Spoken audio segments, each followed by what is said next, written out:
नमस्कार दोस्तों, मैं सत्येंद्र मौर्य अपने इस इतिहास के सीरीज को आगे बढ़ाते हुए आज फिर कुछ महत्वपूर्ण प्रश्नों के साथ उपस्थित हुआ हूँ। यह जो प्रश्न है UPSC, UPPSC, net JRF exam के साथ साथ टीजीटी, पीजीटी वन एग्जाम जिनमें इतिहास पूछा जाता है के लिए बहुत ही महत्वपूर्ण है। हम इन प्रश्नों के माध्यम से इतिहास के एक बहुत बड़े सेक्शन जो प्राचीन एवं मध्यकाल से संबंधित है का रिवीजन करेंगे, साथ ही साथ अपने आगामी एग्जाम्स को देखते हुए प्रैक्टिस भी करेंगे।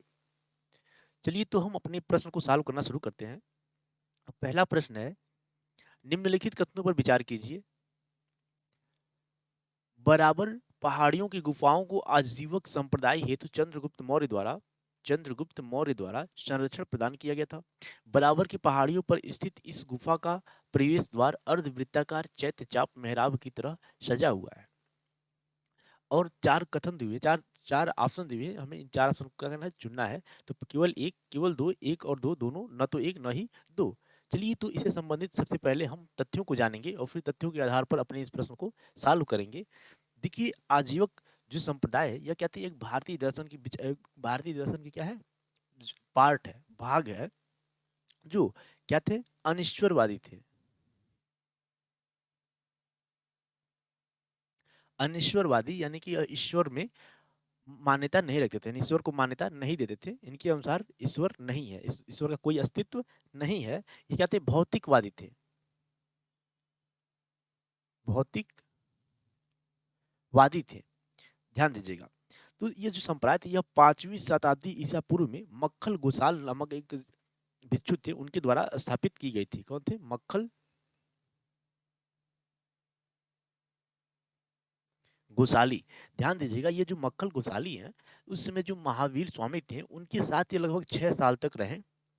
और उनसे अलग होकर के यह अलग आकर इस आजीवक संप्रदाय की स्थापना किए थे। कौन किए थे, मक्खल गोसाल आजीवक संप्रदाय की स्थापना किए थे। और यह संस्था यानी कि यह संप्रदाय लगभग 1000 ईस्वी तक, यानी कि हम बोले तो पूरा ओवरऑल 1500 साल तक लगभग आगे चलता रहा। देखिए, जो आजीवक से संबंधित कई शैलकृत गुफाएं हैं जो चट्टानों को काट कर क्या की गई थी, निर्मित की गई थी। जो आजीवक भिक्षु थे, इन भिक्षुओं को उस समय की तत्कालीन राजा महाराजा क्या थे, इनको संरक्षण दिए थे। तो उन लोगों ने पहाड़ियों को काट करके अलग से इनको एकांत में गुफा का निर्माण किए थे। चट्टानों को काट के गुफा का निर्माण कराकर इनको दान में दिए थे। तो उन्हीं में से बहुत से शैल की चट्टान अभी भी प्राप्त होते हैं, जो बिहार के बराबर पहाड़ी पर है ना, वहां पे बहुत सारी गुफाओं का निर्माण सम्राट, मौर्य वंश के सम्राट अशोक ने निर्माण करवा करके इन आजीवक संप्रदाय के भिक्षुओं को दान में दिया था। देखिए, तो उन्हीं में से एक है। तो हमें क्या है, तो ये पहला ऑप्शन क्या हो जाएगा, गलत हो जाएगा ना। अशोक ने दिया था, किसने दिया था, अशोक ने दिया था। किसने दिया था, अशोक। तो इसलिए इसमें लिखा चंद्रगुप्त मौर्य, तो ये हमारा क्या हो जाएगा, गलत हो जाएगा। हम और आगे चलते हैं। तो बिहार में जो बराबर की पहाड़ियां हैं, उन पहाड़ियों में बहुत सारी गुफाएं हैं। तो उस गुफा में से एक गुफा है लोमस ऋषि का गुफा। कौन है,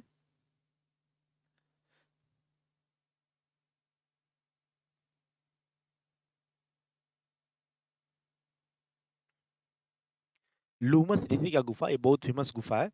देखिए, तो इस गुफा का प्रवेश द्वार जो है ना, वो अर्धचंद्राकार है, कुछ ऐसा है, अर्धचंद्राकार है। और इस पे जो साइड साइड में ना चलते हुए हाथियों का चित्र दिखाया गया है। यहाँ पे चलते हुए हाथियों का चित्र दिखाया हुआ है, ऐसे। ठीक। देखिए, अर्धचंद्राकार है, इसे हम क्या बोलते हैं, मेहराब भी बोलते हैं, मेहराब ना, मेहराबदार है। और यह सजाया हुआ भी है, क्या है, ये काफी अच्छा, मतलब कटिंग करके सजाया भी गया है। और इसमें चलती हुई हाथियों का चित्र भी दिखाया गया है। ध्यान दीजिएगा, जो चैत्य का मेहराब पर एक गतिमान हाथी की प्रतिमा उकेरी गई है।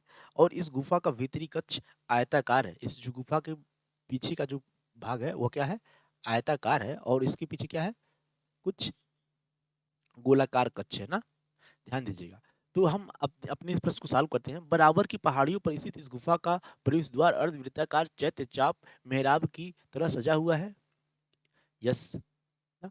तो हमारा ऑप्शन क्या हो जाएगा, ऑप्शन बी, केवल 2 क्या है? सही है, बाकी सब क्या है? गलत है। हमसे पूछा क्या गया है? सही है। चलिए हम थोड़ा-सा इसके बारे में और डिटेल में बताना चाहूँ, तो मक्खल गुसाल क्या थे? 6 साल तक यह महावीर स्वामी जी के साथ थे। उनके संप्रदाय में, जैन धर्म के संप्रदाय में थे, और उन्होंने 6 साल बाद उनकी संप्रदाय को छोड़ दिया और छोड़ करके अलग से आकर के अ, आजीवक संप्रदाय की स्थापना की। देखिए इनके अनुसार इस जो संप्रदाय की दर्शन है, इस दर्शन के अनुसार संसार की प्रत्येक वस्तु भाग्य द्वारा पूर्व निर्धारित है। क्या है? पूर्व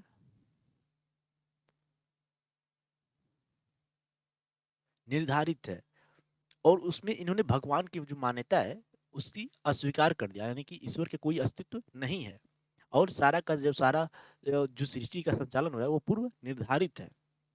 मनुष्य के जीवन पर उसके कर्मों का कोई प्रभाव नहीं पड़ता है।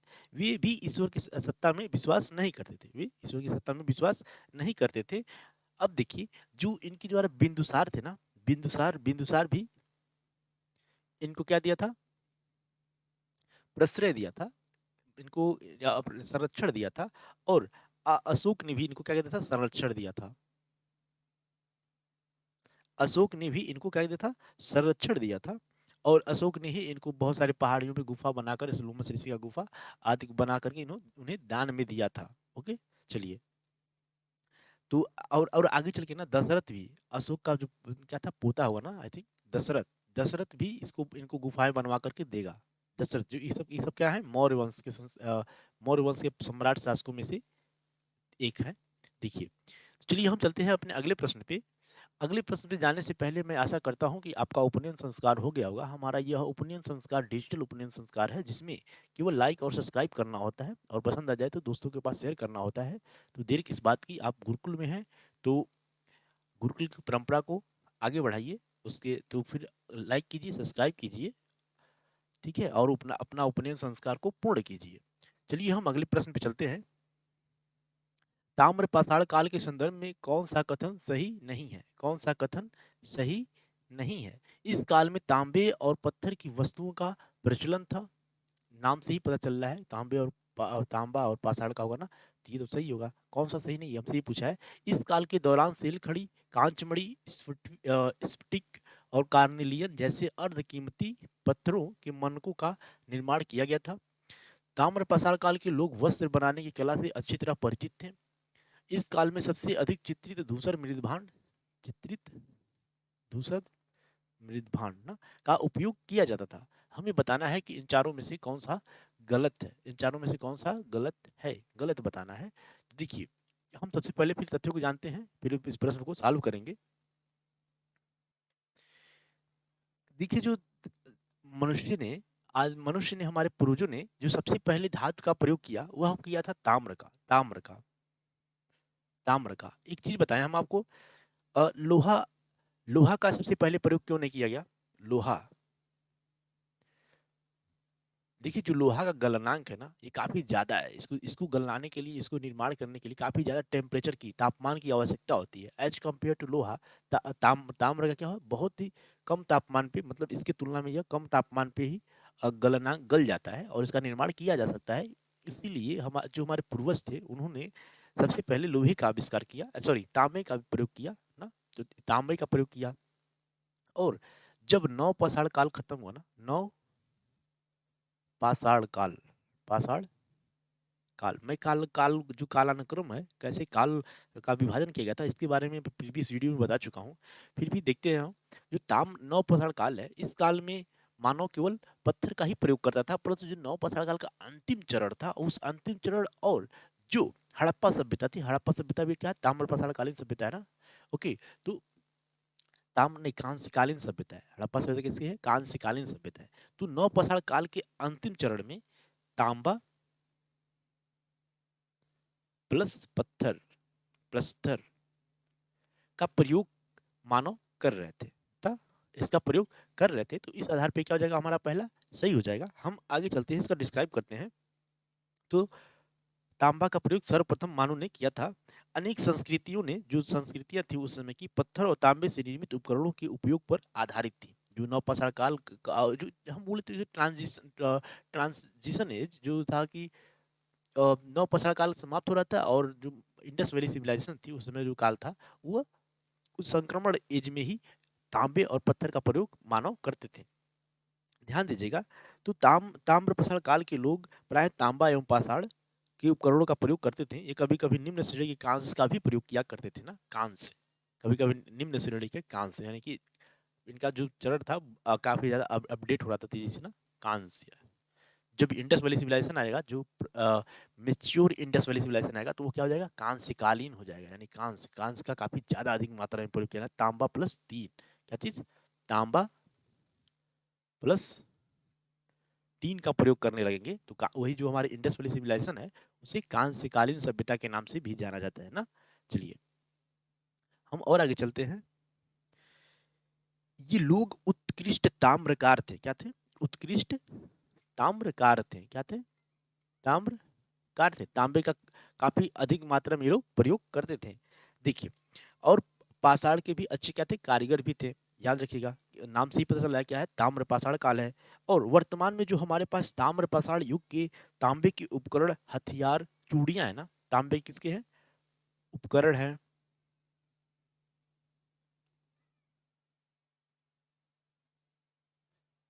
चूड़ियां हैं, हथियार हैं, तांबे के बहुत सारे उपकरण प्राप्त हुए हैं। और इन्होंने जो इस समय के जो मानव थे, वो लोग सेल खड़ी, क्या चीज, सेल खड़ी, स्टेटाइट, इंग्लिश में क्या बोलेंगे, स्टेटाइट ना, और कार्नेलियल, कांचमणि, क्रिस्टल के मनकों का निर्माण करते थे। ओके, मनकों का निर्माण करते थे। ओके, तो ध्यान दीजिएगा, तो हमारा इस तरह से ऑप्शन बी क्या हो जाएगा, ये भी सही हो जाएगा। चलिए हम थोड़ा सा और आगे चलते हैं।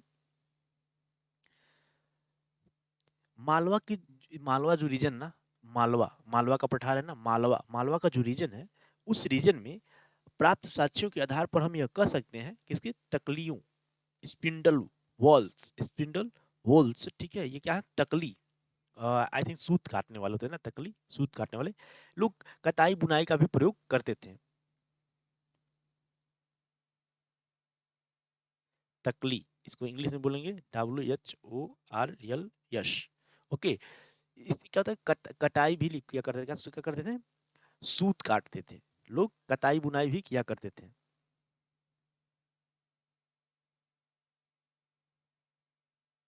जो वहाँ पे तकली मिली है ना, मालवा के पठार में, जो क्या है, गुजरात के नीचे, महाराष्ट्र से और थोड़ा सा नीचे, महाराष्ट्र के ऊपर, और राजस्थान, और जो मध्य प्रदेश है, उस जो उन सब का जो कामन भाग है ना, जो कटा हुआ, उसी को क्या कहते हैं, मालवा बोलते हैं।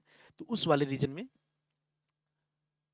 राजस्थान से भी लगता है, ठीक है, तो उस वाले रीजन में क्या है, बहुत सारे तकलियां मिली हैं। उन तकलियों के हिसाब से हमें मालूम चलता है क्या, ये लोग कताई बुनाई से भी क्या थे, परिचित थी। वैसे भी जो इंडस वैली सिविलाइजेशन थी, उसमें काटन की, क्या कहते, काटन का खेती किया जाता था, कपास की खेती किया जाता था। तो हम अब देखिए, जिससे लोग रेशम के सूती, रेशम से निर्मित कपास, पटसन और रेशमी धागे महाराष्ट्र में पाए गए हैं। ओके, इससे ज्ञात होता है कि ये लोग वस्त्र बनाने की कला से भली भांति क्या थे, परिचित थे, वस्त्र बनाने की कला से भली भांति परिचित थे। ओके, वस्त्र से क्या लोग थे, बस परिचित थे। ध्यान दीजिएगा, तो यह वस्त्र बनाने की कला जो थी, उससे ये लोग क्या थे, भली भांति परिचित थे। हम और आगे चलते हैं। देखिए, जो ताम्र पाषाण काल के लोग थे, विभिन्न प्रकार के मृद भांडों का प्रयोग करते थे, उपयोग करते थे। इनमें सबसे ज्यादा काला व लाल मृद भांड सर्वाधिक प्रचलित था। काला व लाल मृद भांड, देखिएगा, मृद भांड कैसा था, काला व लाल।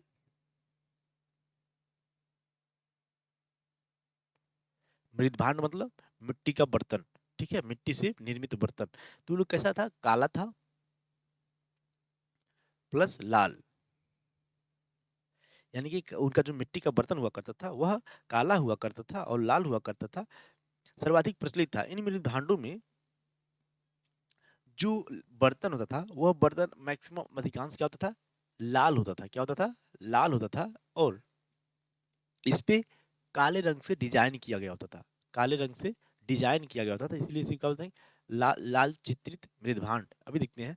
ओके, तो डिजाइन इसे काले रंग से किया जाता था, इसलिए इसे ब्लैक रेड, यानी कि जो उसमें जो इंडस वैली सिविलाइजेशन है, उससे पहले भी कुछ संस्कृतियां थी ना, जैसे जोरवे की सन थी, जोरवे, सॉरी, जोरवे की संस्कृति ना, ऐसे बहुत सारी संस्कृतियां थी, तो उन संस्कृतियों में ऐसा ब्लैक ऑन रेड, रेड के ऊपर ब्लैक कलर से क्या किया जाता था, इसमें जो चित्रित हुआ था ये किससे होता था, ब्लैक, और इसका कलर क्या होता था, रेड, ध्यान दीजिएगा ना। और कुछ गेरुवर्णी मृदभान भी पाए गए हैं, कैसे, गेरुवर्णी मृदभान, ओके। देखिए, तो सामान्यतः गैरिक मृदभांड लगभग 2000 ईसा पूर्व से 1500 ईसा पूर्व के गैरिक यानी गेरुए रंग से रंगे हुए गैरिक मृदभांड।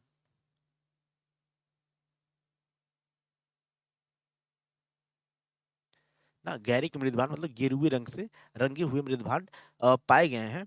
तो गैरिक मृदभांड संस्कृति के लोग हड़प्पा वासियों के समकालीन थे। जो गैरिक गेरुवर्णी मृदभांड था, वह यह जो गेरुवर्णी मृदभांड है, जो गेरुए रंग के रंगे हुए हैं, यह सब इसकी सभ्यता के लोग कौन थे, इंडस वैली सिविलाइजेशन के लोग थे। सिंधु घाटी सभ्यता के लोग गेरुवर्णी मृदभांड का प्रयोग करते थे। तो यह संस्कृति किससे हो जाएगी, इंडस वैली सिविलाइजेशन से हो जाएगी ना, इंडस वैली सिविलाइजेशन से हो जाएगी। अब देखिएगा, जिस जिस क्षेत्र में वे रहते थे वहाँ हड़प्पा वासियों से अधिक दूर नहीं थी। जो गिरुवाड़ी वाले लोग जो थे वो जहाँ रहते थे वहाँ इंडस वैली सिविलाइजेशन की क्या थी, ज्यादा दूर नहीं थी, यानी कि पास में ही थी। हमसे पूछा क्या गया है, मैं देखता हूँ। इस काल में सबसे अधिक चित्रित धूसर मृदभांड का उपयोग किया जाता था, नहीं, ओके। चित्रित था वो किसे था, काले चित्रित धूसर मृदभांड, ये हो जाएगा आई थिंक, जो चित्रित धूसर मृदभांड है ना, इसका प्रयोग होता था आई थिंक वैदिक काल में।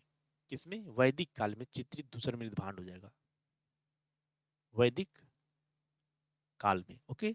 और चित्रित धूसर मृदभांड तो ये वैदिक काल में हो जाएगा। और NBPW, N north black painted ware, NBPW ये जो हो जाएगा ना, काला चित्रित धूसर मृदभांड, इसका प्रयोग जो हो जाएगा ये हो जाएगा आई थिंक मौर्य महाजनपद काल से हो जाएगा। मौर्य एक प्रकार से मौर्य मौर्य काल से संबंधित हो जाएगा ना, मौर्यन काल से हो जाएगा, मौर्यन काल से संबंधित हो जाएगा, ध्यान दीजिएगा। तो तो वैदिक काल से क्या, चित्रित धूसर मृदभांड का संबंध किससे, वैदिक काल से, ताम्र पाषाण काल से नहीं है, ओके। तो इस आधार पे क्या हो जाएगा, गलत हो जाएगा, और जो हमारा गलत है यही क्या हो जाएगा, सही हो जाएगा, ओके। चलिए, तो आशा करता हूँ इन जो मृदभांड है, इन मृदभांडों के बीच में अंतर समझे होंगे। मैं एक बार फिर से बताना चाहूंगा, देखिएगा, जो काला, काले रंग से क्या होता है, चित्रित होगा, काले रंग से क्या होगा, चित्रित, चित्रित लाल मृदभांड, यह है इंडस वैली सिविलाइजेशन से। प्लस पहला क्या होगा, इंडस वैली सिविलाइजेशन हो गया ये, और इसी में हो जाएगा गेरू वर्णी मृदभांड भी इसी में निर्मित है ना, गेरू वर्णी मृदभांड यानी गेरुई रंग से रंगा हुआ मृदभांड। इसका भी प्रयोग लगभग इंडस वैली सिविलाइजेशन से ही जुड़ा जाता है, क्योंकि इसके आसपास का ही यह क्या है, समय है। परंतु हम और आगे चलें, देखिए, उसके बाद आ जाएगा चित्रित धूसर मृदभांड, चित्रित धूसर मृदभांड, चित्रित धूसर, इसका समय हो जाएगा वैदिक काल से। और NBPW north black painted where, काला सॉरी, ठीक है, उत्तरी काला चित्रित मृदभांड, ओके। इसका संबंध हो जाएगा मौर्य काल से हो जाएगा। तो ये याद रखना है कि अगर मान लीजिए हमें NBPW टाइप का चित्र जो कोई भी मृदभांड मिलेगा, तो वो किससे जो होगा, मौर्य काल से संबंधित हो जाएगा ना। तो यह मृदभांड से भी हम एज का पता लगा लेते हैं कि यह किस कालखंड का मृदभांड है। चलिए, हमने काफी ज्यादा डीप में इसको डिस्कस कर लिया, आगे चलते हैं। भारत में मध्यकालीन सुल्तानों के संदर्भ में, मध्यकालीन है ना, सुल्तानों के संदर्भ में निम्नलिखित कथनों पर विचार कीजिए। बलबन द्वारा अपनी सेना में घोड़ों को दागने की प्रथा, घोड़ों को दागने की प्रथा आरंभ की गई थी। अलाउद्दीन खिलजी ने अपनी सेना में चेहरे की पहचान की प्रणाली आरंभ की थी। फिरोज तुगलक ने दामों का एक पृथक विभाग स्थापित किया, दाम है कि दास है, चलिए ठीक है, अगर दास होगा तभी हम देखते हैं। दासों का एक पृथक विभाग स्थापित की। उपरोक्त कथनों में से कौन सा से कथन सही है? अब हम चलिए इसके बारे में थोड़ा तथ्यों को जानते हैं, फिर प्रश्न पे आते हैं। देखिए, जो हमारा जो मध्यकालीन सल्तनत है ना, मध्यकालीन, जिसमें क्या आ जाएगा, सल्तनत, यह किससे संबंधित है? सल्तनत काल से संबंधित है। सल्तनत काल, ध्यान दीजिएगा। सल्तनत काल की शुरुआत कब हुई थी? मोहम्मद गौरी ने क्या किया था? आक्रमण किया था। तराइन का प्रथम युद्ध और तराइन का द्वितीय युद्ध हुआ था। देखिए 1900 सॉरी 1192 ईस्वी में तराइन का क्या हुआ था? दूसरी द्वितीय युद्ध हुआ था। तराइन का द्वितीय युद्ध, जिसमें क्या हुआ? पृथ्वीराज चौहान क्या हो गए? पराजित हुए और मोहम्मद गौरी का जीत हुआ। मोहम्मद गौरी का जीत हुआ और आगे चल करके मोहम्मद गौरी का 1206 में क्या हो जाती है? मृत्यु हो जाती है। गौरी की क्या हो जाती है? मृत्यु हो जाएगी। मृत्यु हो जाएगी। जो गौरी द्वारा यह नवनिर्मित साम्राज्य था, उस साम्राज्य के जो उसके उस समय कुछ उसके क्या थे? दास थे, जिसमें था कुतुबुद्दीन ऐबक। कुतुबुद्दीन ऐबक मुख्य था। उसने यहाँ पे इसकी स्थापना की। परंतु जो सल्तनत काल का स्थापना हुआ था, उस सल्तनत का वास्तविक संस्थापक कौन था? इल्तुतमिश को माना जाता है ना। तो इल्तुतमिश को माना जाता है वास्तविक संस्थापक।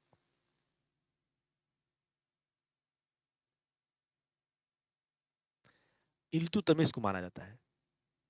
इल्तुतमिश को माना जाता है। चलिए हम इधर ज्यादा नहीं जाएंगे। हम बस ये बताना चाहते हैं, एक चार इस जो सल्तनत काल था, इस सल्तनत काल में पांच वंशों ने शासन किया था। पहला है मामलुक वंश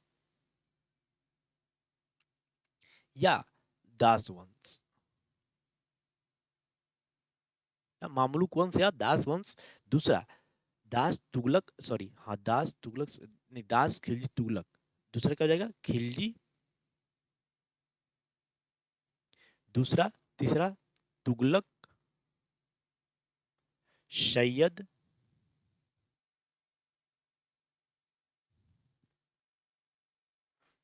लोदी। दास, खिलजी, तुगलक, सैयद, लोदी, ये चार वंश ने, डायनेस्टी ने शासन किया इस सल्तनत काल में, जो लगभग कितने साल तक? 320 साल तक। 300 सॉरी 320 वर्ष तक क्या किए? पूरे जो भारतीय उपमहाद्वीप था, इसमें जो उत्तर भारत का क्षेत्र, वहां पे इन लोगों ने शासन किया। दक्षिण में भी जो अलाउद्दीन खिलजी ने दक्षिण में भी आक्रमण करके उधर भी किया था ना शासन। देखिए, तो हम ज्यादा इधर ये हो गया शॉर्ट में इंफॉर्मेशन। अब हम आगे चलते हैं। देखिए, जो अलाउद्दीन खिलजी था, जो खिलजी वंश का काफी महान शासक था ना, वो खिलजी वंश का ही महान शासक बोले या फिर दिल्ली सल्तनत का पूरे महान शासकों में से एक था। इसने दाग व चेहरा प्रणाली क्या की? दाग व चेहरा प्रणाली की क्या की? शुरुआत की। अलाउद्दीन खिलजी ने दाग और चेहरा प्रणाली की क्या की? शुरुआत की। इसमें यह दो प्रणालियां थी। इसमें जो पहली प्रणाली थी दाग प्रणाली, इसमें क्या क्या चेहरा, दाग और चेहरा प्रणाली था। इसमें चेहरा प्रणाली की शुरुआत की, जिसमें प्रत्येक सैनिक को एक पहचान पत्र दिया जाता था। क्या दिया जाता था? पहचान पत्र दिया जाता था। और दूसरी जो दाग प्रणाली थी, चेहरा प्रणाली में क्या जाता था? इसमें पहचान पत्र दिया जाता था। अब हजारों लाखों की संख्या में सैनिक लड़ा करते थे, तो उसमें पहचानने के लिए, अपने अलग से अपने सैनिकों को अलग करने के लिए, हो सकता हो कि कहीं अपने ही सैनिकों को मारने लगे। इस तरह से इनको पहचान करने के लिए, हमारे सैनिक कौन है उनको अलग से अलग अलग मतलब पहचान दिया जाए, इसके लिए इन्होंने पहचान पत्र प्रणाली शुरुआत की। किसने? अलाउद्दीन खिलजी ने। और घोड़ों के लिए क्या किए? दाग प्रणाली। किसके लिए था ये तो हो गया सैनिकों के लिए। किसके लिए जाएगा? घोड़ों के लिए। मतलब घोड़ों की पहचान के लिए दाग प्रणाली, उनको दाग करके एक चिन्ह बनाया जाता था उनके आई थिंक गले के आसपास ना। तो इस ठीक है, तो ये दाग प्रणाली किसके लिए था? घोड़ों के लिए था। इसकी शुरुआत किसने की थी? अलाउद्दीन खिलजी ने की थी। अलाउद्दीन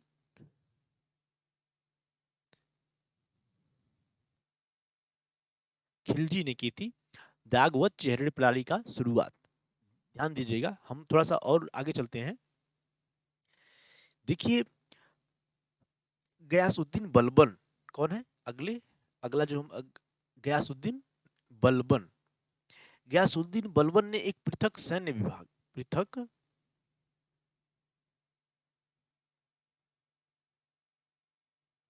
विभाग दीवान ए अर्ज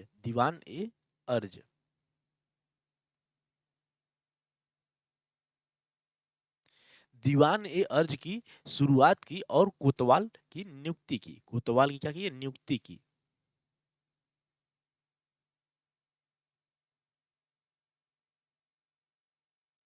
कोतवाल की इन्होंने क्या की? एक नियुक्ति की। तो याद रखिएगा, दाग और चेहरा प्रणाली की शुरुआत अलाउद्दीन खिलजी ने की। पृथक सैन्य विभाग की स्थापना दीवान-ए-अर्ज नाम से अलाउद्दीन सॉरी बलबन ने की। किसने की थी? बलबन ना, बलबन ने इसकी स्थापना की थी, पृथक सैन्य विभाग दीवान-ए-अर्ज के नाम से। चलिए हम थोड़ा सा और आगे चलते हैं। जो फिरोज शाह तुगलक था ना, इसने दासों के लिए अलग से क्या की? एक विभाग स्थापित की, बंदगान दीवान-ए-बंदगान। कौन है? फिरोज तुगलक।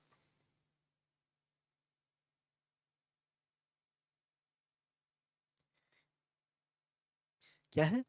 दीवान-ए-बंदगान।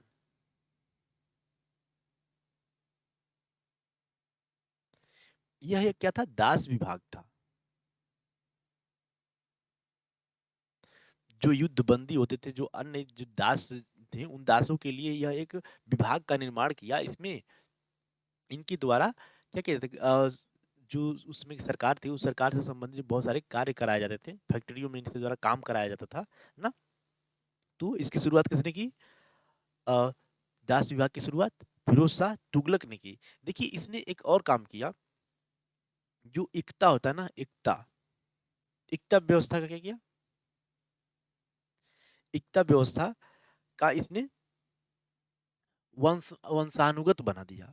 इक्ता व्यवस्था क्या कर दिया? वंशानुगत बना दिया। इससे पहले जो शासक थे अलाउद्दीन खिलजी ना, अलाउद्दीन खिलजी, जो तुगलक वंश से पहले के जो शासक थे अलाउद्दीन खिलजी, इन्होंने क्या किया? जो जमींदार हुआ करते थे, सॉरी, जो इक्ता जिनको दे दिया गया था वंशानुगत, उन्हें छीन कर करके अब उन्हें वंशानुगत उसकी जो धारणा था उसे समाप्त कर दिया था। सब राज्य का क्षेत्र बना दिया था, एक केंद्रीकृत क्षेत्र बना दिया था। परंतु जब ठीक है, जो फिरोज शाह तुगलक के जो इससे पहले थे मोहम्मद बिन तुगलक, उन्होंने सेम जो अलाउद्दीन खिलजी वाला जो नीति था उसी का भी उन्होंने क्या किया था? पालन किया था। जिससे क्या हुआ? चारों तरफ विद्रोह ज्यादा भड़क गया था, उसे पागल बादशाह भी कहा जाता है ना। तो वो जो मोहम्मद बिन तुगलक की जो यह नीति थी, उसी नीति को बदलते हुए फिरोज शाह तुगलक ने क्या कर दिया? एक इक्ता व्यवस्था को वंशानुगत बना दिया। ठीक है, जिससे क्या होगा? इसके काल में जो दंगे फसाद हो गए थे, इसके जो राजा के विरुद्ध षड्यंत्र था, वो सब क्या हो गया? कम हो गया, वो लोग संतुष्ट हो गए। ओके, एकता व्यवस्था क्या कर दिया? वंशानुगत कर दिया, वंशानुगत। चलिए, तो ये कुछ रहा, ये हमने जो इससे संबंधित तथ्य हैं उसको डिस्कस किया। अब चलिए अपने इस प्रश्न को सॉल्व करते हैं। देखिए, पहला है, बलबन द्वारा अपनी सेना में घोड़ों को दागने की प्रथा आरंभ की गई? नहीं, गलत। अलाउद्दीन खिलजी ने किया था ना, चेहरा प्रणाली और दाग प्रणाली की शुरुआत अलाउद्दीन खिलजी ने किया था। अलाउद्दीन खिलजी ने अपनी सेना में चेहरे की पहचान की प्रणाली आरंभ की थी। यस, ये क्या है? सही है। तीसरा, फिरोज तुगलक ने दामू नहीं मतलब दासों, ये क्या रहेगा? दास रहेगा। दासों का एक पृथक विभाग स्थापित किया दीवान-ए-बंदगान नाम से। ओके, तो ये क्या हो जाएगा? ये भी सही हो जाएगा। हमारा 2 और 3 क्या है? सही है, इसलिए ऑप्शन डी सही हो जाएगा। अच्छा एक चीज देखिए, जो पहला क्या है? गलत है ना पहला। हमसे क्या पूछा गया? कौन सही है? तो पहला गलत है, पहला इसमें भी है, इसमें भी है, इसमें भी है। ये तीनों कट जाएगा ना, तीनों कट जाता है। अगर चाहते तो पहले से ही हम तीनों काट देते हैं, केवल डी ऑप्शन को हम सही कर सकते थे। चलिए, तो हमारा इस तरह से ये भी प्रश्न सॉल्व हुआ, और चलते हैं हम अपने अगले प्रश्न पे। देखिए, अगला प्रश्न है, प्राचीन भारत के संदर्भ में कुमारामात्य और आयुक्त कौन है? कुमारामात्य और आयुक्त मौर्य दरबार में प्रशासनिक अधिकारी क्या थे? ये पूछा गया कि कुमारामात्य और आयुक्त क्या थे? कुमारामात्य और आयुक्त क्या थे? तो पहला ऑप्शन है, मौर्य दरबार में प्रशासनिक अधिकारी थे। क्या थे? मौर्य दरबार में प्रशासनिक अधिकारी थे। गुप्त साम्राज्य में प्रांतीय इकाइयां थी ना। गुप्त साम्राज्य में नियुक्त प्रांतीय प्रशासक थे। चोल काल में राजस्व चोल, ठीक है, चोल चेर पांड्य थे ना दक्षिण में। चोल काल में राजस्व प्रशासन के प्रभारी अधिकारी थे, राजस्व प्रशासन के प्रभारी अधिकारी थे। देखिए देखिए जो हमारा ये प्रश्न है, इस प्रश्न में गुप्त साम्राज्य क्या है ज्यादा बार आया है, तो हम चेक करते हैं। पहले गुप्त साम्राज्य का जो है उसका प्रशासनिक व्यवस्था था। गुप्त से गुप्त प्रशासन के बारे में कुछ डिस्कस कर लेते हैं। गुप्त प्रशासन ना, गुप्त प्रशासन। देखिए जो गुप्त प्रशासन था उस समय जो राजा हुआ करता था वो प्रधान होता था, परंतु उसको उसके प्रशासन में सहयोग के लिए मुख्यमंत्री होता था। क्या होता था? मुख्यमंत्री, एक सेनापति,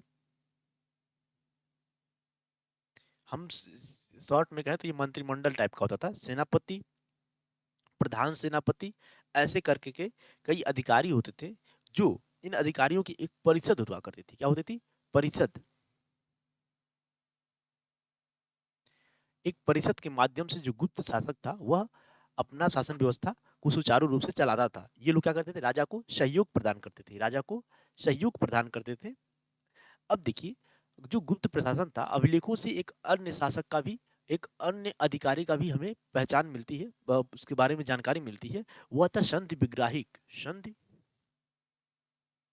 संधि यह भी एक बहुत क्या है, महत्वपूर्ण महत्वपूर्ण है। यह संभवतः विदेश विभाग होता था ना, विदेश विभाग, विदेश विदेश विभाग का एक था प्रधान अधिकारी था, संधि विग्राहिक। देखिए हम और आगे चलते हैं। जो कुमारा मात्य और आयुक्त, कुमारा मात्य और आयुक्त नामक जो अधिकारी है ना, कुमारा मात्य और आयुक्त अधिकारियों के एक वर्ग के माध्यम से राजा प्रांतों का प्रशासन संभालता था ना, प्रांतीय प्रशासन में।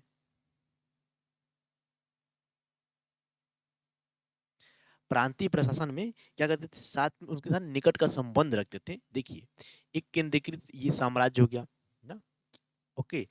यह बटा था किसमें? इसे हम बोलेंगे भुक्ति, भुक्ति या प्रांत, या प्रांत, ध्यान दीजिएगा। भुक्ति या प्रांत, यह क्या था? भुक्तियों में विभाजन था। ओके, सॉरी मैं फिर से इसको करता हूं। देखिए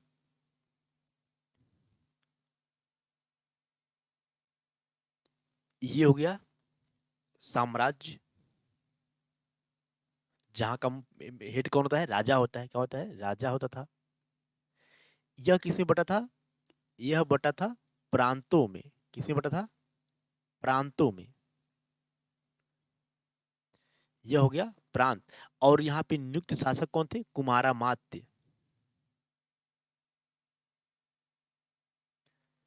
आयुक्त। ठीक है, कुमारा मात्य और आयुक्त यहाँ पे क्या होते थे? नियुक्त होते थे। अब देखिए यह किसमें बटा था? यह हो गया भुक्ति। यह किसमें बटा था? भुक्तियों में बटा था, यानी कि प्रांत भुक्तियों में बटा था। अब देखिएगा जो भुक्ति में प्रशासनिक अधिकारी होते थे, यहाँ पे उपरिक, इन्हें क्या बोला जाता है? उपरिक बोला जाता है। उस अधिकारी को क्या बोला जाता है? उपरिक। एक बार से गवर्नर हुआ करते थे ना, गवर्नर भी हुआ करते थे। प्रांतीय गवर्नरों को उपरिक, देखिए गुप्त साम्राज्य प्रांतों को भुक्ति और प्रांतीय गवर्नरों को उपरिक के रूप में जाना जाता है। ठीक है, तो ये क्या हो गया? भुक्ति हो गया। यहाँ के प्रांत जो गवर्नर हुआ करते थे, गवर्नर हो गया। और उपरिक के नाम से भी जाना जाता है ना, उपरिक। ओके, ध्यान दीजिएगा। अब हम और आगे चलते हैं। जो भुक्ति था ना, ये भुक्ति इसी किसी बांटा गया था? विषय में। ये क्या होगा? हो जाएंगे, ये हो जाएंगे विषय।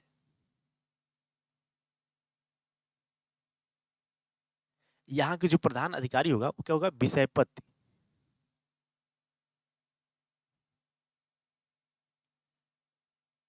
विषयपति।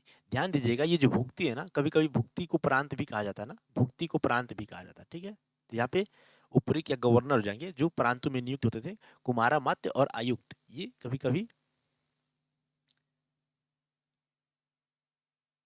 एक बॉडी ही होता है ना, ध्यान दीजिएगा। तो प्रांत और भुक्ति यानी कि ऊपरी बोला जाएगा, कुमारा मात्य बोला जाएगा, ठीक है, गवर्नर। ओके, ये राजकुमार जो जो परिवार, राजा का जो परिवार होता था, उसी में से राजकुमारों में से ही यहाँ पे गवर्नर नियुक्त होते थे, कहाँ पे, प्रांतों में या भुक्ति में। चलिए, तो ये हो गया विषय पद। इसे जिला भी कहा जाता ना, जिला अधिकारी भी होता था, इसे जिला भी कहा जाता है, विषय या जिला, जिला। तो ये आधुनिक संदर्भ में क्या होता था, जिला अधिकारी भी होता था। और और इसमें जो थे विषय पद हो गए। अब विषय पद हो गए, यहाँ पे जो नगर हुआ करता था, क्या होता था, नगर। उस नगर में नगरपति होता था, क्या होता था, नगर पति भी होता था ना, जो अपने नगर का क्या था, श्रेष्ठियों का, श्रेष्ठी श्रेष्ठी जो होते थे, नगर श्रेष्ठी, उसका क्या होता था, अधिकारी होता था, नगर श्रेष्ठी।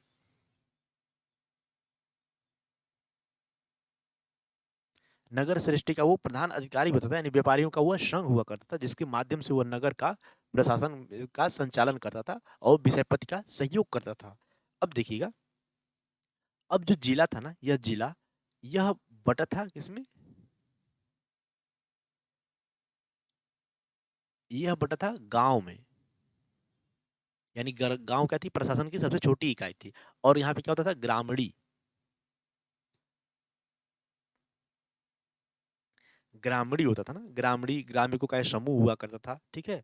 तो इस तरह से गुप्त साम्राज्य का प्रशासन चलता था, गुप्त साम्राज्य का प्रशासन चलता था। तो चलिए, हमने जो डिस्कस किया यह प्रशासनिक व्यवस्था, उसके बारे में, उसके उसका जो इसके आधार पर अपने प्रश्न को सॉल्व करते हैं। तो मौर्य दरबार में प्रशासनिक अधिकारी थे नहीं, कहाँ थे, गुप्त साम्राज्य में थे। गुप्त साम्राज्य में प्रांतीय इकाइयां, नहीं प्रांतीय इकाई नहीं, अधिकारियों का नाम है ना, इसलिए ये भी गलत हो जाएगा। दूसरा, गुप्त साम्राज्य में नियुक्त प्रांतीय प्रशासक, यस, क्या थे ये, प्रांतीय प्रशासक थे, प्रांतीय प्रशासक थे। चोल काल में नहीं, चोल काल में तो होंगे ही नहीं। ओके, चलिए, तो हमारा इस तरह से ऑप्शन क्या हो जाएगा, ऑप्शन सी, ऑप्शन सी क्या हो जाएगा, सही जवाब हो जाएगा, ऑप्शन सी सही हो जाएगा। चलिए, चलते हैं आगे। एक मिनट, यहाँ पे मैंने 2 बार इरेज कर दिया ना, इसे इरेज कर सही कर देता हूँ। ओके, सही ऑप्शन हो जाएगा ऑप्शन सी। ओके, चलिए आगे चलते हैं।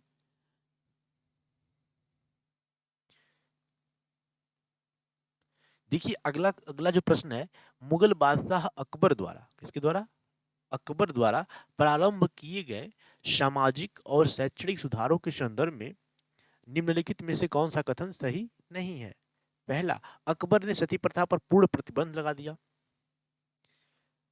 सती प्रथा पर पूर्ण प्रतिबंध, देखिएगा, ध्यान दीजिएगा, सती प्रथा पर पूर्ण प्रतिबंध लॉर्ड विलियम बेंटिक ने लगाया था ना,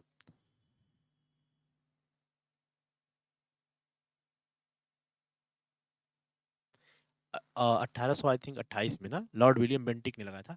उसने विधवा पुनर्विवाह को वैधता प्रदान की, उसने विवाह के लिए आयु को बढ़ाकर लड़कियों के लिए 14 वर्ष, लड़कों के लिए 16 वर्ष कर दिया। उसने गणित, नैतिक विज्ञान जैसे धर्मनिरपेक्ष विषयों पर बल देते हुए शैक्षिक पाठ्यक्रम में संशोधन किया। ओके, तो चलिए, जो हमारा ये मुगल बादशाह है, अकबर है, इनकी जो शासन काल से संबंधित, इस प्रश्न से संबंधित जो तथ्य हैं, उस तथ्यों को देखते हैं। देखिए, अकबर ने कई सामाजिक और शैक्षणिक सुधार किए थे, इसमें कोई डाउट नहीं, ठीक है, इसीलिए तो अकबर महान है ना। तो अकबर ने कई सारे शैक्षणिक और सामाजिक सुधार किए थे, उनमें से कुछ हैं। देखिएगा, ये बिंदुवार में बताते चलता हूँ। उसने सती प्रथा पर प्रतिबंध लगा दिया ना, यद्यपि कोई स्त्री स्वयं अपनी इच्छा से क्या होती थी, बारंबार सती होने का हट करे तो उसे वैसे वैसा करने की छूट होती थी। उसने पूर्ण प्रतिबंध नहीं लगाया। इन्होंने सती प्रथा पर प्रतिबंध लगाया, परंतु कोई स्त्री अपनी स्वेच्छा से अगर बार बार हट कर रही है कि नहीं मुझे सती होना है, मुझे सती होना है, तो उसे वैसा करने के लिए छूट थी, उसे छूट दे दी जाती थी। देखिएगा, इस प्रकार सती प्रथा पर प्रतिबंध तो लगा, परंतु पूर्ण प्रतिबंध बिल्कुल नहीं लगा, यानी कि पूर्ण प्रतिबंध नहीं लगा ना, पूर्ण प्रतिबंध नहीं लगा। ओके, ध्यान दीजिएगा। देखिए, विधवा पुनर्विवाह को वैधता प्रदान की, इस यानी कि जो विधवा पुनर्विवाह था उसको वैधता प्रदान की। विधवा पुनर्विवाह को वैधता प्रदान की, यानी कि उसको बढ़ावा दिया। अब देखिएगा, ध्यान दीजिएगा और आगे चलते हैं हम। विवाह हेतु लड़कियों का जो उम्र था ना, वह 14 वर्ष लड़कियों के लिए, किसके लिए 14 वर्ष, और लड़कों के लिए 16 वर्ष। जो बॉयज थे उनके लिए 16 वर्ष की आयु निर्धारित की गई, तय कर दी गई, यानी कि जो लड़कियों का उम्र है 14 वर्ष से अधिक नहीं होना, 14 वर्ष से कम नहीं होना चाहिए, और लड़कों का उम्र 16 वर्ष से भी कम नहीं होना चाहिए, उसको इन्होंने बैन किया। ओके, तो ये ध्यान दीजिएगा, ये क्या हो जाएगा, सही हो जाएगा। हम आगे चलते हैं, और शराब एवं अन्य मादक पेय पदार्थों, शराब एवं अन्य मादक पेय पदार्थों की बिक्री पर क्या कर दिए, प्रतिबंध लगा दिए। ठीक है, मादक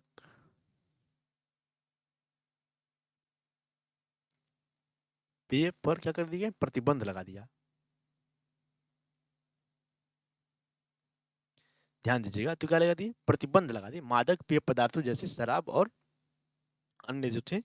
अब ध्यान दीजिएगा, अकबर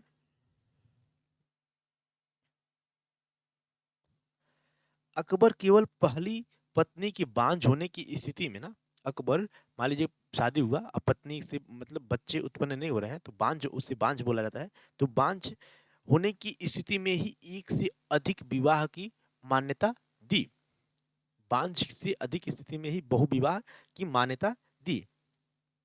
ओके, अब देखिएगा, हम और आगे चलते हैं। उसने नैतिक शिक्षा और गणित, नैतिक शिक्षा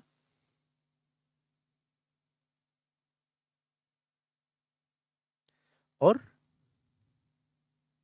गणित जैसे धर्मनिरपेक्ष विषयों पर अधिक बल देते हुए शैक्षिक पाठ्यक्रम में संशोधन करके इन्हें ऐड किया गया ना। ये क्या थे, धर्मनिरपेक्ष, जो किसी धर्म से संबंधित नहीं थे, उनको जो शैक्षिक पाठ्यक्रम था उसमें इन सब को पढ़ाने की शुरुआत अकबर ने की। चलिए, तो हमने जो डिस्कशन किया, उस डिस्कशन के आधार पर अपने प्रश्न को सॉल्व करते हैं। अकबर ने सती प्रथा पर पूर्ण प्रतिबंध लगा दिया? नहीं, लगाने का कोशिश किया, परंतु पूर्ण प्रतिबंध नहीं था। चलिए, दूसरा, उसने विधवा पुनर्विवाह को, अरे सॉरी, हाँ ये गलत हो जाएगा ना, हमसे क्या पूछा है, सही नहीं है, कौन सा कथन सही नहीं है, तो ये वाला क्या है, गलत है, हमसे भी जो गलत होगा वही सही हो जाएगा ना। उसने विधवा पुनर्विवाह को वैधता प्रदान की, यस ये सही है। उसने विवाह के लिए आयु बढ़ाकर 14 वर्ष और 16 वर्ष लड़कों के लिए, 16 वर्ष लड़कियों के लिए 14 वर्ष कर दिया, यस ये भी सही है। उसने गणित और नैतिक विज्ञान जैसे धर्मनिरपेक्ष विषयों पर बल देते हुए शैक्षिक पाठ्यक्रम में संशोधन किया, यस ये भी सही है। इसलिए हमारा जो पहला ऑप्शन है ये क्या है, गलत है, और जब गलत है तो यही क्या हो जाएगा, सही हो जाएगा। चलिए, तो फिर आगे चलते हैं हम और अपने प्रश्नों को सॉल्व करते हैं।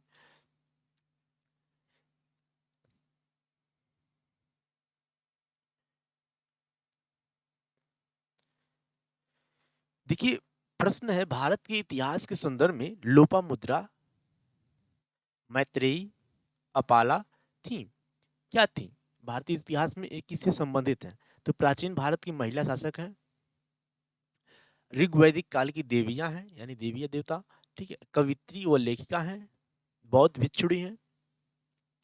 चलिए, अगर आप एक बार भी अगर प्राचीन इतिहास पढ़े होंगे तो इसे बाकी ये मैत्री और अपाला को ना जाने, हो सकता हो कि ना जानते हो, परंतु लोपामुद्रा को जरूर जानते होंगे ना, ये पढ़े होंगे जरूर, इनको याद आ जाएगा। अगर याद आ जाएगा तो हम आसानी से कह सकते हैं क्या थी, कवित्री थी और लेखिका थे, जिन्होंने जो ऋग्वेद की रचना की गई थी उसमें, आई थिंक तीसरे मंडल की, क्या मैं भूल रहा हूँ, अभी बता रहा हूँ कौन सा मंडल था, ठीक है, तो उसमें क्या करती, कवित्री और लेखिका की भूमिका इन्होंने निभाई थी, उसकी जो ऋग्वेद की जो रचना हुई थी उसमें इन्होंने बहुत ही महत्वपूर्ण भूमिका निभाई थी।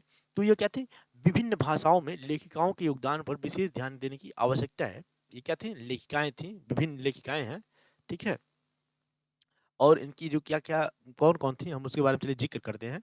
देखिए, घोषा, और भी बहुत सारे नाम है ना जो जिससे जुड़ी हुई हैं, घोषा, लोपामुद्रा, गार्गी, गार्गी संवाद हुआ था ना, अभी देखते हैं इसके बारे में, मैत्रेयी, अपाला, रोमासा, ब्रह्मवादिनी,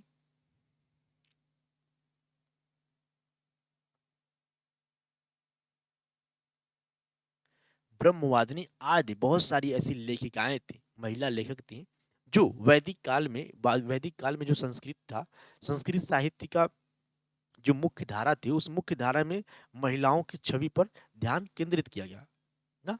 ध्यान दीजिएगा, ये सब महिलाएं थी जो उस समय की संस्कृति थी, लेखिका की भूमिका उस संस्कृति में इन्होंने निभाया था। संस्कृत थे ना उस समय का। देखिए इसमें तो ध्यान दीजिएगा, तो इस तरह से हमारा ये ऑप्शन क्या हो जाएगा, कवित्री थी, ये लेखिका थी, ये वाला क्या हो जाएगा, सही हो जाएगा। और हम आगे और चलते हैं। तो अब देखिए इसमें कुछ बौद्ध भिक्षुणी के भी नाम आए ना। बौद्ध भिक्षुणी में थे,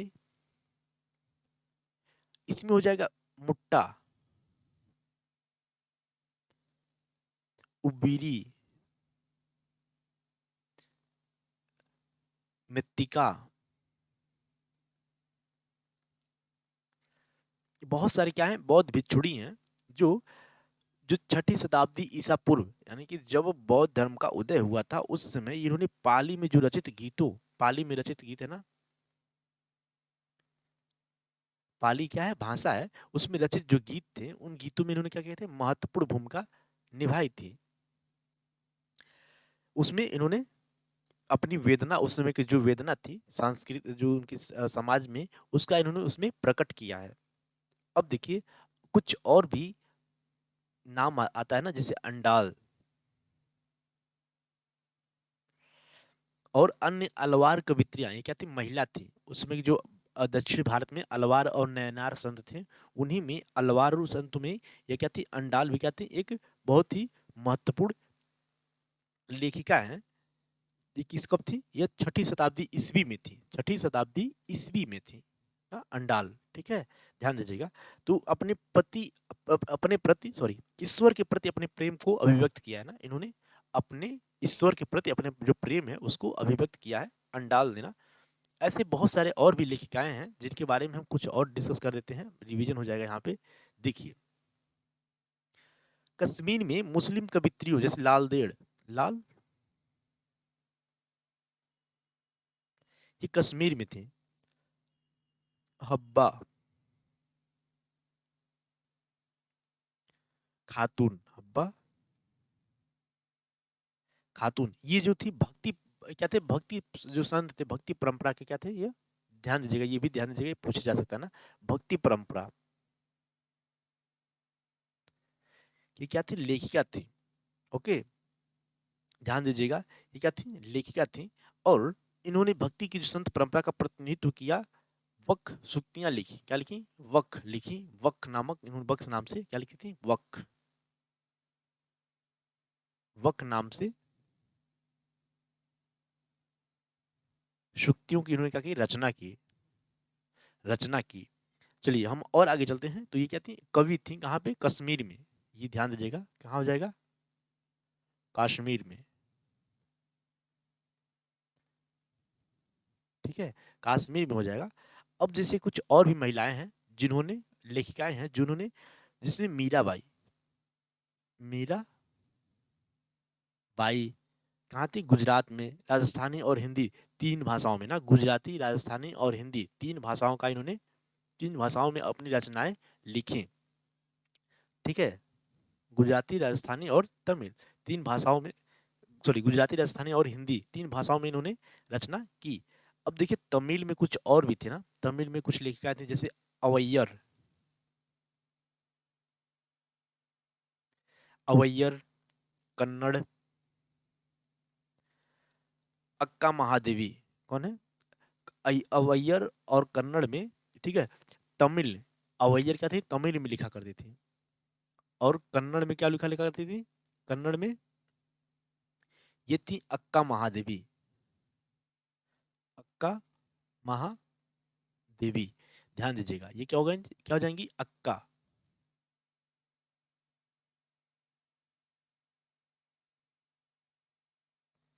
अक्का महादेवी यह कन्नड़ में लिखा करती थी। और अवैयर, अवैयर ये भी क्या थी, महिला थी, तो तमिल में लिखा करती थी ना। अपनी विशुद्ध गीतात्मक गहनता व एकाग्र भावनात्मक आकर्षण के लिए ये दोनों जो कवित्री हैं यह जानी जाती हैं, अक्का देवी और अवैयर, ठीक है। तो इस तरह से ये बहुत सारी, जो प्राचीन भारत था हमारा, उसमें बहुत सारी लेखिकाओं ने उस समय की जो संस्कृति था, लेखन कार्य था, उस लेखन कार्य में बहुत ही महत्वपूर्ण भूमिका निभाई, जो हमारी ऐसे बहुत सारी और महिलाएं भी रही होंगी जिनको हमारे इतिहास में जगह नहीं दिया गया, इतिहास लेखन में जगह नहीं दिया गया होगा, जिससे वो क्या हो गई, उस इतिहास में ओझल हो गई। तो हम अपने इस प्रश्न को देखिए, इसका आंसर क्या हो जाएगा, कवित्री एवं लेखिका थी जिन्होंने ऋग्वेद में की रचना में भी बहुत सारी भूमिका निभाई थी। चलिए हम चलते हैं अपने अगले प्रश्न पे।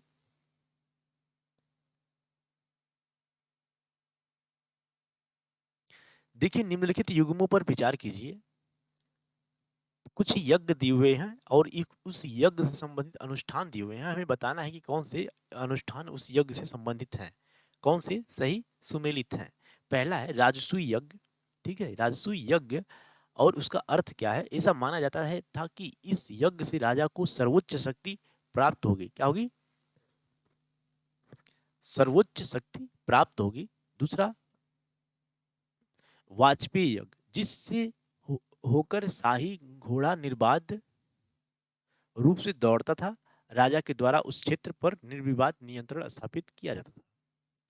ध्यान दीजिएगा, अगर आप पढ़े होंगे तो आप इस जो ये वाला ऑप्शन है ना, राजपीय, यहाँ पे क्या अश्व है, अश्व को जो शासक था वह निर्बाध रूप से छोड़ देता था और अश्व जहां जहां जाता था उन सभी क्षेत्रों पे जो राजा था कब्जा करता चला जाता था। अगर जो स्वीकार नहीं करता था वो जहाँ पे घोड़ा था वहां पे उस वहां के जो साम्राज्य था, वहां के जो शासक को करता था, उससे युद्ध किया करता था। ठीक है, तो ये याद करेंगे तो आप देखेंगे ये वाला क्या हो जाएगा, गलत हो जाएगा। अब देखिए अश्वमेध इस यज्ञ में रथों की दौड़ आयोजित की जाती थी। इसमें राजा के रथ को उसके संबंधियों या स्वजनों के रथों पर विजयी दिलाई जाती थी। ठीक है, चलिए हम एक एक करके इसके बारे में जो इससे संबंधित तथ्य हैं उन तथ्यों के बारे में देखते हैं। देखिए जो राजसूय यज्ञ है, राजसूय यज्ञ, जब एक राजा जो वहाँ के अधीन बहुत सारे, एक राजा ना जो एक व्यक्ति होता था जो राजा राजा का पद धारण करता था और जो अधीन बहुत सारे राजा थे, शासक थे उसके अधीन, उन सभी को हरा करके एक सर्वोच्च शक्ति प्राप्त करता था, यानी सभी को क्या करता था, अपने अधीन कर लेता था, एक साम्राज्य की स्थापना करता था। स्थापना करने के बाद हम कह सकते हैं कि राज्यारोहण के बाद, क्या राज्य रोहण के बाद, जस्ट राज्यारोहण के बाद एक राजा राजसूय यज्ञ करता था। राज्यारोहण कब होगा, जब वह सम्राट या राजा का पद धारण करेगा और उसके अधीन बहुत सारे जो राजा थे जिनको हराया होगा वह, वो सभी राजा इसमें क्या होंगे, उपस्थित होंगे। उपस्थित होकर इस राजसूय यज्ञ में उसे अपना सर्वोच्च राजा मानेंगे। ठीक है, सर्वोच्च राजा मानेंगे और सर्वोच्च शक्ति प्राप्त होगी ना, इसी के माध्यम से सर्वोच्च शक्ति प्राप्त होगी, जिसमें राजा को क्या होगा, सर्वोच्च शक्तिमान हो जाएगा एक बार से। ठीक है, तो ये वाला क्या है, सुमेलित है। दूसरा वाजपेयी यज्ञ। वाजपेयी यज्ञ में क्या होता था, इस यज्ञ में जो वाजपेयी होता था ये इसमें आएगा ना, इस यज्ञ में रथों की क्या होती, दौड़ होती थी।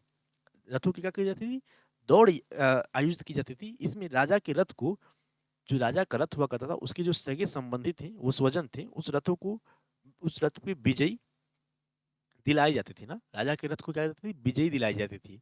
ओके, तो इस आधार पे ये क्या हो जाएगा हमारा, ये इसमें आ गया ना, तो इस आधार पे क्या हो जाएगा, गलत हो जाएगा। अश्वमेध यज्ञ में हमने इसके बारे में जिक्र किया है, फिर भी शॉर्ट में कर देते हैं। इस यज्ञ के अंतर्गत जिस क्षेत्र से होकर शाही घोड़ा निर्बाध रूप से दौड़ता था, यानी जिस जिस क्षेत्र में शाही घोड़ा प्रवेश कर जाता था उन सभी क्षेत्र पर राजा का निर्विवाद नियंत्रण स्थापित हो जाता था। अगर वहाँ के जो स्थानीय शासक थे अगर वो नहीं मानते थे तो उनसे युद्ध राजा करता था। ठीक है, राजा युद्ध करता था।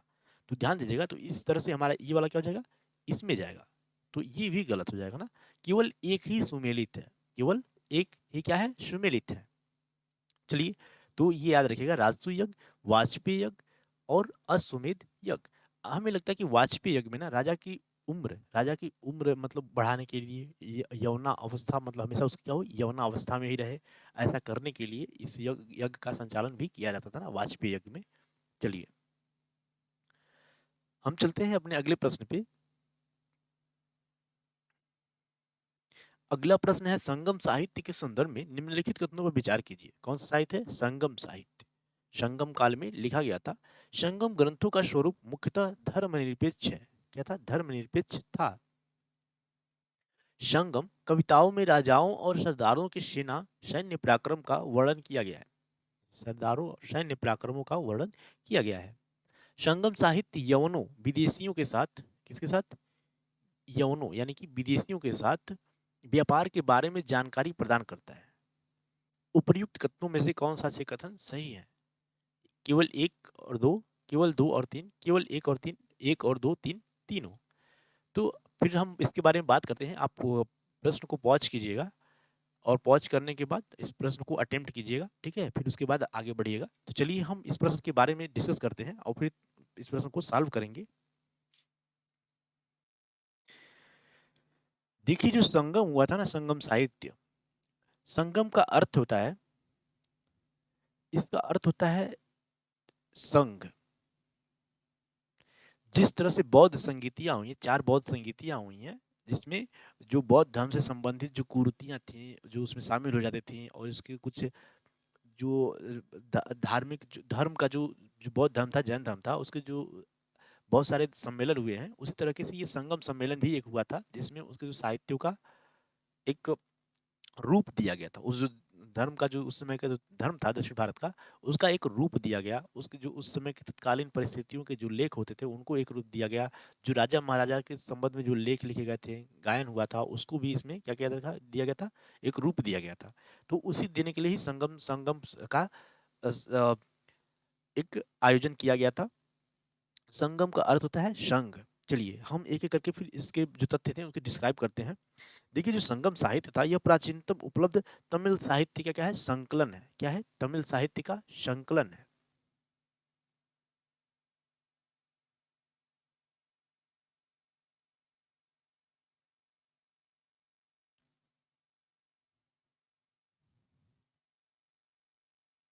तमिल साहित्य का क्या है, संकलन हुआ था।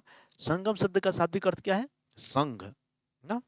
यह प्राचीन दक्षिण भारत में समृद्ध जो तमिल थे, तमिल कवियों का एक क्या था, संघ था। तमिल कवियों का क्या था, संघ था।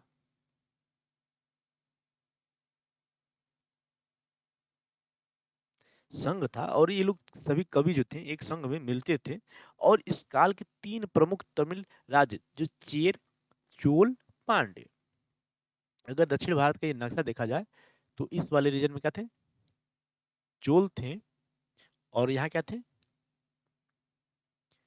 चेर थे, और ये ऊपर वाले राज्य में क्या थे, पांड्य थे। तो चोल, चेर, पांड्य, इन जो तीनों साम्राज्य के जो प्रसिद्ध जो महान संत थे, उन लोगों ने इसमें संघ में आए और वहां पे उस समय जो तत्कालीन साहित्य था उसका संकलन किया। देखिए जो इसका काल है ना, यह इसका काल जो है 300 बीसी से लेकर के 300 एडी के बीच में निर्धारित की जाती है। इसी के आसपास कहीं पे यानी कि 600 सालों के बीच में कहीं पर यह संगम हुआ था। परंतु जो अधिकांश इसके जो लेख हैं, जो इसके अधिकांश जो साहित्य हैं, उसका 100 एडी से लेकर के 250 एडी के बीच के जो साहित्य हैं, उसका निर्धारण किया जाता है कि इसी के बीच के आसपास कहीं यह लिखे गए थे। हो सकता हो कि 300 से लेकर 300 एडी के बीच में वो उसका क्या हो, मौखिक रूप से वह साहित्य का संकलन किया गया होगा, जो मौखिक रूप से एक पीढ़ी से दूसरी पीढ़ी में आदान प्रदान किया जाता था। जिस तरह से ऋग्वेद और अन्य वेद हैं का उनका किया गया था श्रुति, इसीलिए जो ऋग्वेद है और जो अन्य वेद है उनको श्रुति कहा जाता है, जिसको सुन सुन करके आगे अपनी पीढ़ी में पहुंचाया जाता था। तो हो सकता हो कि इस काल में इसका श्रुति के रूप में यह साहित्य का संकलन हुआ होगा। आगे चल के 100 से लेकर के 200 250 एडी के बीच में क्या कर दिया गया, इसको साहित्य को लिपिबद्ध कर दिया गया, यानी कि लिख दिया गया किसी स्रोत के माध्यम से। ओके, चलिए तो हम और आगे चलते हैं। देखिए संगम ग्रंथ जो थे यह वैदिक ग्रंथों से क्या थे, भिन्न थे। जो वैदिक ग्रंथ थे वह धर्म के इर्द गिर्द घूमा करते थे, धर्म के इर्द गिर्द घूमा करते थे। परंतु जो संगम साहित्य थे यह धार्मिक साहित्यों का संकलन नहीं था, अपितु ये अनेक वीरों, योद्धाओं, राजा महाराजा, ठीक है, राजा महाराजा मतलब एक ही ना, वीरांगनाओं, कौन, वीरांगना, वीरांगनाओं यानी कि जो महिला हुआ करती ना, ठीक है, इनकी प्रशस्तियां हैं, क्या है, प्रशस्तियों का लिपिबद्ध किया गया है, प्रशस्ति। एक प्रकार से प्रशस्ति प्रशस्ति के रूप में इसका लिपिबद्ध किया गया है। देखिए ना, अब देखिए जो इसमें विभिन्न कवियों द्वारा रचित छोटी व लंबी कविताओं का क्या है, संकलन है, कविताओं का संकलन है। इस साहित्य के जो माध्यम है, जो स्रोत, इस साहित्य का जो स्वरूप है वो क्या है, धर्मनिरपेक्ष है। धर्म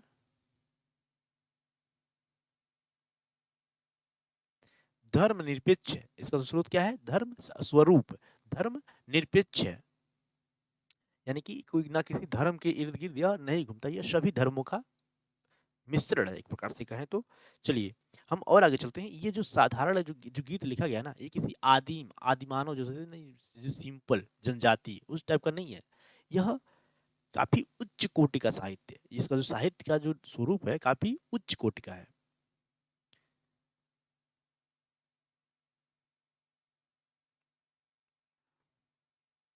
जो साहित्य का संकलन किया गया है काफी उच्च कोटि का किया गया है।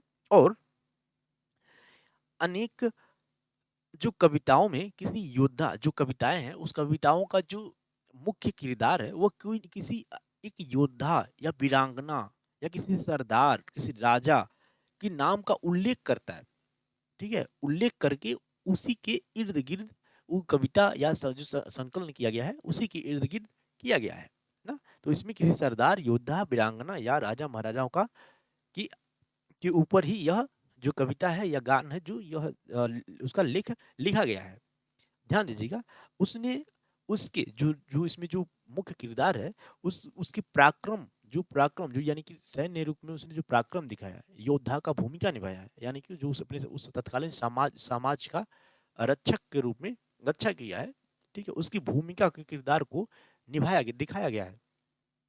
इसमें राजा द्वारा जो चारण और योद्धा हुआ करते थे, उनको उपहार दिया जाता था। जो राजा होते थे वो उनको उपहार दिया जाता था, उन उपहार का भी वर्णन किया गया है। और कविताओं का काव्य पाठ बहुत सी ऐसे, जब राजा क्या करते थे उपहार दिया करते, जो चरण चारण हुआ करते थे, चारण और जो योद्धा हुआ करते थे, उनको राजा क्या करता था, उपहार दिया करता था। उनकी अ, जो वीर वीर वीर रचना ना, उसमें जो क्या उनकी जो भूमिका रहती थी समाज में, उस योगदान के लिए उसको सम्मानित किया करता था।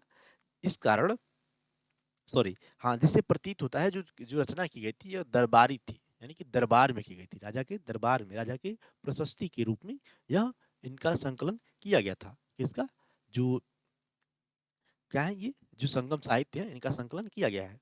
चलिए हम और आगे चलते हैं।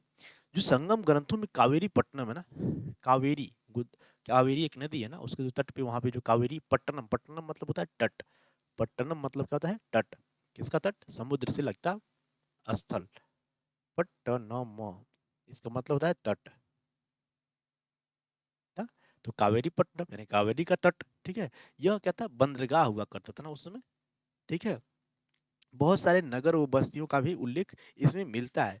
जो ये कावेरीपट्टनम था ना, यह बहुत इसका जो समृद्ध अस्तित्व है, इसका पुरातात्विक साक्ष्यों से भी इसका क्या होता है, पुरातात्विक साक्ष्यों से,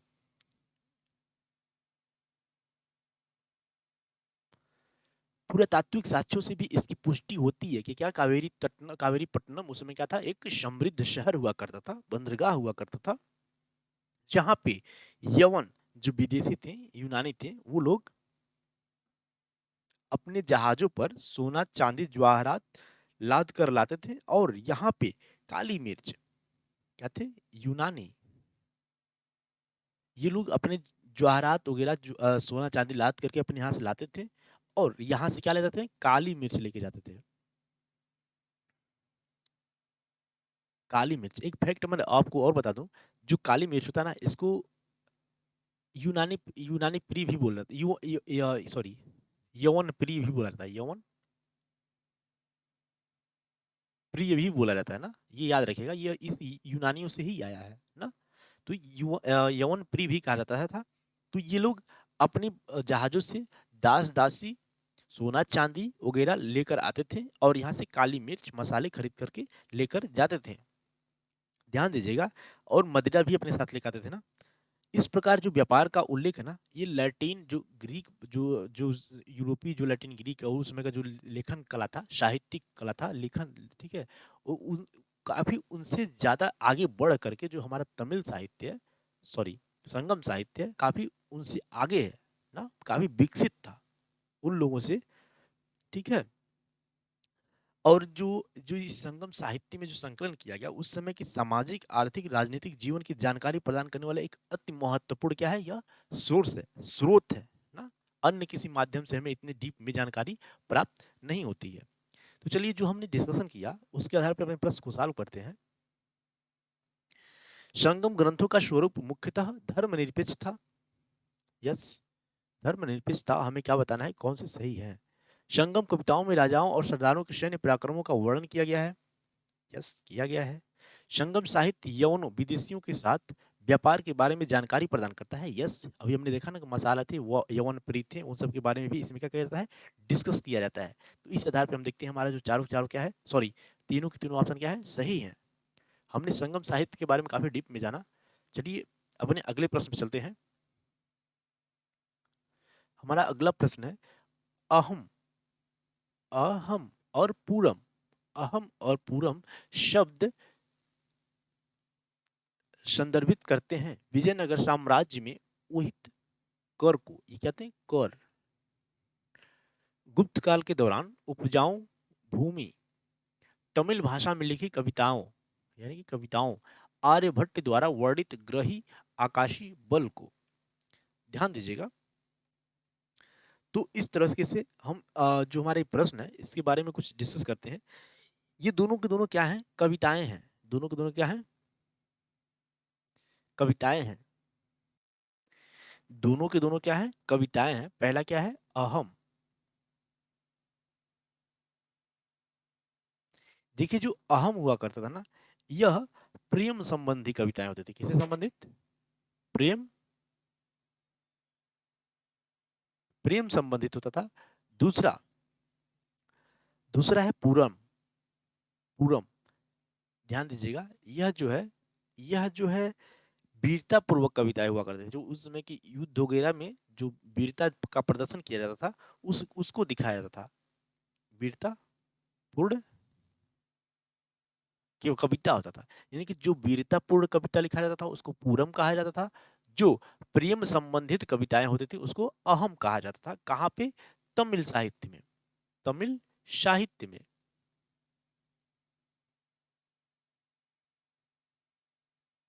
तमिल साहित्य में, ठीक है। तो अहम और पूरम।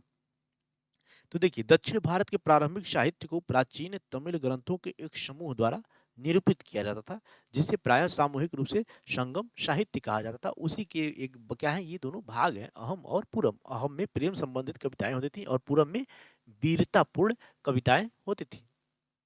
ध्यान दीजिएगा। चलिए हम कुछ थोड़ा सा और आगे देख लेते हैं। जैसे तुलकाप्पियर है ना, उस समय जो संगम साहित्य था उस संगम साहित्य में से कुछ अन्य किताबें हैं जो, चलिए हमारा यहाँ पे प्रश्न का जो सही आंसर है ना, ये क्या है, अहम प्रेम संबंधित है, पूरम वीरतापूर्ण कविताएं है ना, ये हो जाएगा ऑप्शन सी। ओके, बाकी और क्या हो जाएगा, गलत हो जाएगा। तो हमारा आज का ये प्रश्न यहीं पे समाप्त हुआ। एक हम ओवरव्यू देख लेते हैं कि हमने क्या क्या पढ़ा। तो अहम और पूरम के बारे में समझा, दोनों के दोनों क्या है, तमिल साहित्य है। जो पूरम है यह वीरतापूर्ण कविता का जिसमें संकलन है, और अहम में प्रेम संबंधित जो कविताएं हैं उनका संकलन किया गया है, इसके बारे में जाना। और काफी डीप में हमने संगम साहित्य के बारे में जाना, संगम साहित्य के बारे में जाना। तमिल साहित्य का संकलन किया गया है जिसकी रचना 320 से लेकर के 300 एडी के बीच में कहीं हुआ था आसपास में, जिसमें वीर योद्धाओं, राजा महाराजा और वीरांगनाओं की प्रशस्तियां की गई हैं। और ये इसका लेखन जो था धर्मनिरपेक्ष था, ठीक है। इसमें यवनों, यवन प्रिय यानी कि काली मिर्च का भी हमने जिक्र किया। यवन प्रिय, यवनों के जो व्यापार हुआ करता था उसके बारे में जिक्र किया। राजसूय यज्ञ, वाजपेयी यज्ञ और अश्वमेध यज्ञ, इन तीनों यज्ञ के बारे में हमने डीप में जाना, ठीक है। इसमें जो प्राचीन काल में जो क्या थी, वीरांगनाएं थी यानी लेखिकाएं थी, जो महिला लेखिकाएं थी जो अपने उस समय के तत्कालीन साहित्य में महत्वपूर्ण भूमिका निभाई थी, उनके बहुत सारे ऐसे इतिहास के पन्नों में इनका नाम दर्ज है, ठीक है। उसके बारे में हमने जाना, जिसमें लोपा मुद्रा, अपाला, घोषा, गार्गी, मैत्री, रुमाशा, बहुत सारी ब्रह्मवादिनी, बहुत सारी महिलाएं हैं जिनके बारे में हमने जाना। अब देखिए जो मुगल बादशाह अकबर थे यानी अकबर महान, इनके बारे में जो बहुत सारे सामाजिक और कार्य किए गए थे, सामाजिक और शैक्षणिक कार्य किए गए थे, उसके बारे में हमने यहाँ पे जिक्र किया। ओके, चलिए। और यहाँ पे जो गुप्त प्रशासन था, गुप्त प्रशासन के काफी बारे में हमने काफी डीप में जाना ना, गुप्त प्रशासन उसके बारे में काफी डीप में जाना था। अच्छा, इसके बारे में कुछ डिस्कस कर लेते हैं। जो राजा का क्या होता था, साम्राज्य होता था, साम्राज्य प्रांतों में या भुक्ति में क्या होता था, विभाजित होता था। प्रांतों में क्या होते थे, कुमारामात्य आयुक्त होते थे, और भुक्ति भुक्ति और आई थिंक भुक्ति प्रांत होता था आई थिंक, ठीक है। तो वहाँ पे उपरिक होते थे, जिसे गवर्नर भी कहा जाता था। ये राजकुमारों में से ही नियुक्त किए जाते थे। भुक्ति विषय में या जिला में भी विभाजित होता था। यहाँ पे विषय पति होते थे, और विषय गांव में विभाजित होता था ना, जहाँ पे ग्रामणी हुआ करते थे। ओके, चलिए इस तरह से इसका शासन पद्धति चलता था गुप्त साम्राज्य का। अब देखिए, जो हमारा जो अन्य हमने प्रश्न के बारे में जाना था, वह था मध्यकालीन भारत के सुल्तान थे अलाउद्दीन खिलजी, बलबन, फिरोज, इनके बारे में जो कार्य किए गए थे उसके बारे में जाना। दीवान बंद खान की स्थापना फिरोज शाह तुगलक ने की थी ना, दास विभाग था। और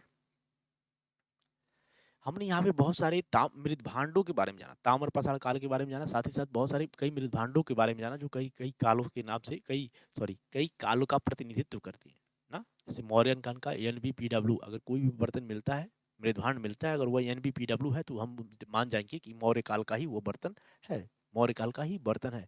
यह काला बर्तन होता था, बहुत चिकना होता था, चमकीला होता था, ठीक है। नॉर्थ ब्लैक पेंटेड वेयर, ऐसे बहुत सारे हमने मृद भांडों का जिक्र किया।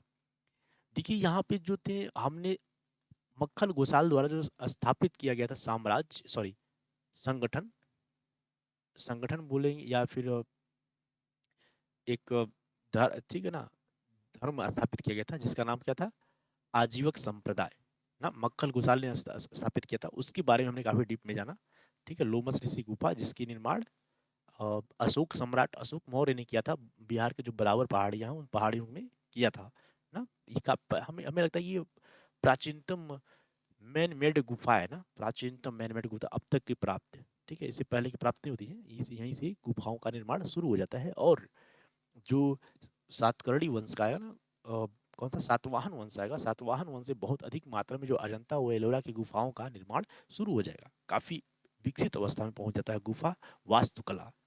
चलिए, तो हमारा यहीं पे आज का प्रश्न काफी लंबा वीडियो जा रहा है। हमने इन प्रश्नों के माध्यम से जो प्राचीन इतिहास है और मध्यकालीन इतिहास है, उसके एक बहुत बड़े भाग का हमने क्या किया,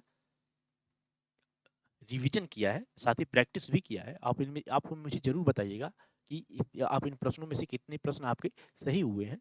ओके, आप इसका कमेंट सेक्शन में जरूर बताइएगा, जरूर जरूर बताइएगा। अगर यहाँ तक आए हैं तो आप जरूर बताइएगा ना।